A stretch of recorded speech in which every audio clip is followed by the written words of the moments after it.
प्रत्येक के घर में महाभारत होनी चाहिए। महाभारत को पंचम वेद कहा गया है। यह ग्रंथ भारत के देश के मन प्राण में बसा हुआ है। यह भारत की राष्ट्रीय गाथा है।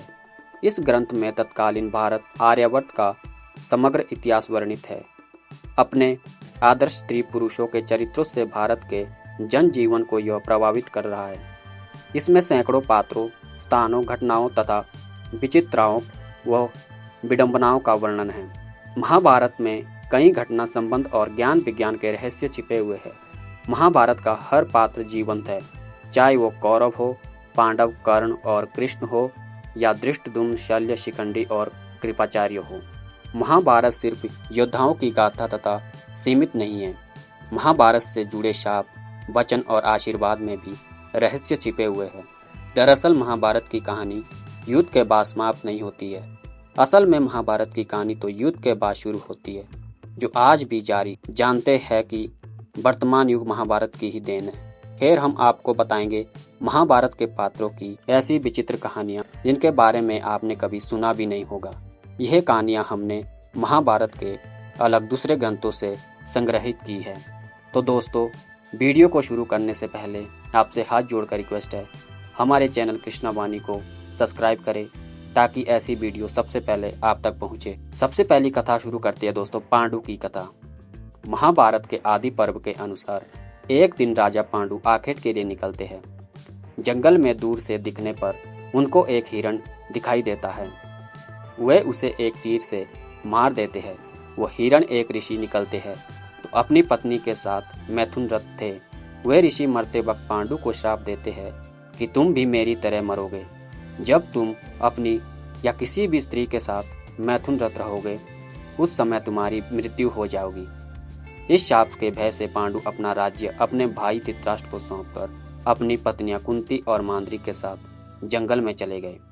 जंगल में वो सन्यासियों का जीवन जीने लगते हैं, लेकिन पांडु इस बात से दुखी रहते हैं कि उनकी कोई संतान नहीं है और वे कुंती को समझाने का प्रयत्न करते हैं कि उसे किसी ऋषि के साथ समागम करके संतान उत्पन्न करनी चाहिए।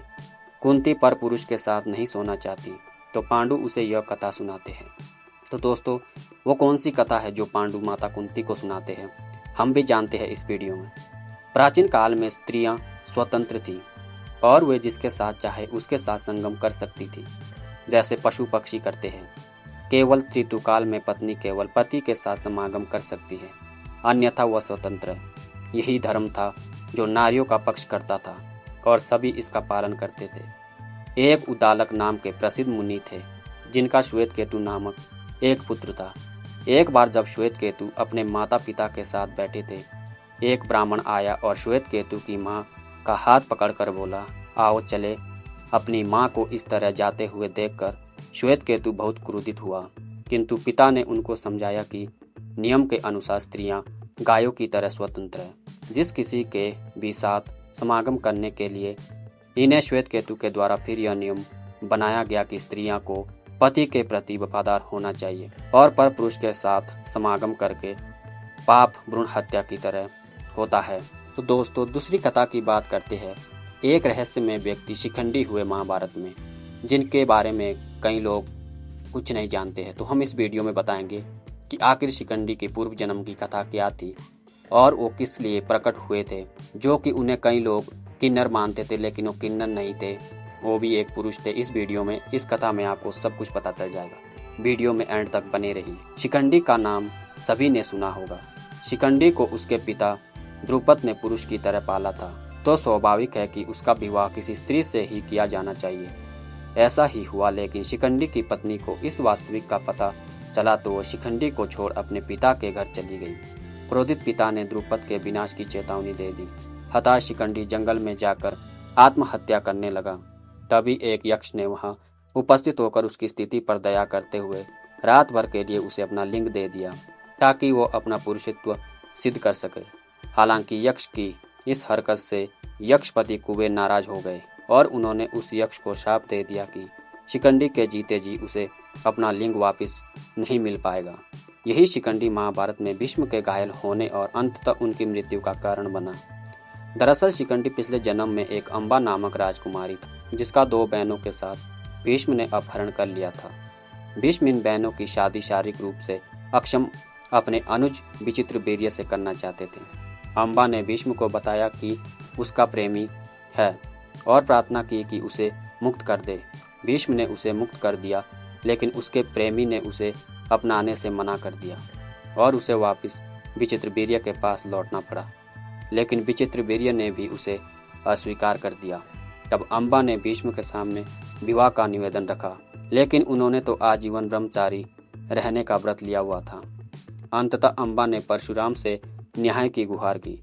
परशुराम ने भीष्म से युद्ध किया, लेकिन परशुराम को निराश ही हाथ लगी। तब निराश अम्बा ने शिव की आराधना की और यह वरदान मांगा कि इच्छा मृत्यु का वर पाए भीष्म की मृत्यु का कारण वह बने। शिव ने कहा कि अगले जन्म में ही संभव हो सकेगा। अम्बा तब मृत्यु को वरण कर लेती है। यह अम्बा ही शिखंडी के रूप में जन्म लेती है। इसी शिखंडी को कृष्ण ने अपने रथ पर सामने ला खड़ा किया। भीष्म ने कृष्ण पर युद्ध धर्म के विरुद्ध आचरण करने का आरोप लगाते हुए एक स्त्री पर वार करने से मना कर अपना धनुष नीचे रख दिया। कृष्ण ने भीष्म को उत्तर दिया कि आपने हमेशा ही अपने द्वारा निर्धारित मानदंडों पर निर्णय लिया है और धर्म की अवहेलना की है। आज भी उन्हीं मानदंडों पर वे शिखंडी को स्त्री बता रहे हैं, जिसका पालन उसके पिता ने पुरुष की तरह किया है और उसके पास यक्ष का दिया हुआ पुरुष का लिंग भी है। भीष्म ने फिर युद्ध करने से मना कर दिया, जिस पर कृष्ण ने शिखंडी और अर्जुन को ललकारा कि वे भीष्म पर वार करें ताकि भेदभाव पर आधारित उनकी मान्यताओं की जगह समावेश को महत्व देने वाला धर्म की स्थापना हो सके। एक तीसरी कथा आती है महाभारत में। शैय्या पर लेटे भीष्म को इच्छा मृत्यु प्राप्त थी। जब बाणों से उनका शरीर छेद दिया गया, तब भी उन्होंने देह का त्याग नहीं किया। महाभारत के अनुसार सूर्य जब तक उत्तरायण नहीं हुआ, तब तक वे इसी तरह शैय्या पर लेटे रहे। युद्ध समाप्ति के बाद भी उन्होंने कई दिनों तक शरीर नहीं छोड़ा था। प्रतिदिन उनसे बचे हुए योद्धा कृष्ण और पांडव आदि प्रवचन सुनने आते थे। एक दिन युद्धों उपरांत भीष्म के मृत्यु मरण से पूर्व पांडव उनका आशीर्वाद लेने गए। बातचीत में युधिष्ठिर ने पूछा, पितामह, पुरुष और स्त्री में किसे अधिक यौन सुख प्राप्त होता है? संतान द्वारा माता और पिता कहे जाने से माता और पिता में किसे अधिक कर्ण प्रिय लगता है? भीष्म ने उत्तर दिया, राजा भंगाश्वन के अतिरिक्त इस प्रश्नों का उत्तर कोई नहीं जानता। उनकी अनेक अनेक पत्नियां और संतानें थी। इंद्र के श्राप से वो स्त्री बन गया और उसने एक पुरुष से शादी कर संतानों को भी जन्म दिया। इस प्रकार उसे ज्ञान में पति और पत्नी तथा माता और पिता का अनुभव है। वही तुम्हारे प्रश्नों का उत्तर देने में सक्षम है। आइए जानते हैं दोस्तों, कैसे मिली अर्जुन को उलूपी। महाभारत में वर्णन है, अर्जुन की चौथी पत्नी का नाम जलपरी नाग कन्या उलूपी था। उन्हीं ने अर्जुन को जल में हानि रहित रहने का वरदान दिया था। महाभारत युद्ध में अपने गुरु भीष्म पितामह को मारने के बाद ब्रह्मा पुत्र से शापित होने के बाद उलूपी ने ही अर्जुन को शाप मुक्त भी किया था और अपने सौतेले पुत्र बब्रुवाहन के हाथों मारे जाने पर उलूपी ही ने अर्जुन को पुनर्जीवित भी कर दिया था। विष्णु पुराण के अनुसार अर्जुन ने उलूपी के इरावन नामक पुत्र को जन्म दिया। इसी इरावन को भारत के सभी हिजड़े अपना देवता मानते हैं। उलूपी अर्जुन के सदैव स्वर्गारोहण के समय तक उनके साथ रही। माना जाता है कि द्रौपदी, जो 5 पांडवों की पत्नी थी, एक साल के समय अंतराल के लिए हर पांडवों के साथ रहती थी। उसी समय किसी दूसरे पांडव को द्रौपदी के आवास में घुसने की अनुमति नहीं थी। इस नियम को तोड़ने वाले को 1 साल तक देश से बाहर निकलकर दंड दिया जाता था। अर्जुन और द्रौपदी की 1 वर्ष की अवधि अभी अभी समाप्त हुई थी और द्रौपदी युधिष्ठिर के साथ 1 वर्ष के समय शुरू हुआ था। अर्जुन भूलवश द्रौपदी के आवास पर ही अपना तीर धनुष भूल गए, पर किसी दुष्ट ने ब्राह्मण के पशुओं की रक्षा के लिए उन्हें उसी समय इसकी जरूरत पड़ी। तब क्षत्रिय धर्म का पालन करने के लिए तीर धनुष लेने के लिए नियम तोड़ते हुए वो द्रौपदी के निवास में घुस गए। बाद में इसके दंड स्वरूप हुए 1 साल के लिए राज्य से बाहर चले गए। इसी दौरान अर्जुन की मुलाकात उलूपी से हुई और वह अर्जुन पर मोहित हो गई। दोनों ने विवाह किया और 1 वर्ष तक साथ रहने के बाद अर्जुन पुनः अपने राज्य लौट आए। तो दोस्तों, कैसी लगी आपको ये वीडियो? आशा करता हूँ आपको अच्छी लगी हो। तो वीडियो को प्लीज़ लाइक करें, शेयर करें, हमारे चैनल को सब्सक्राइब करें। वीडियो को देखने के लिए धन्यवाद।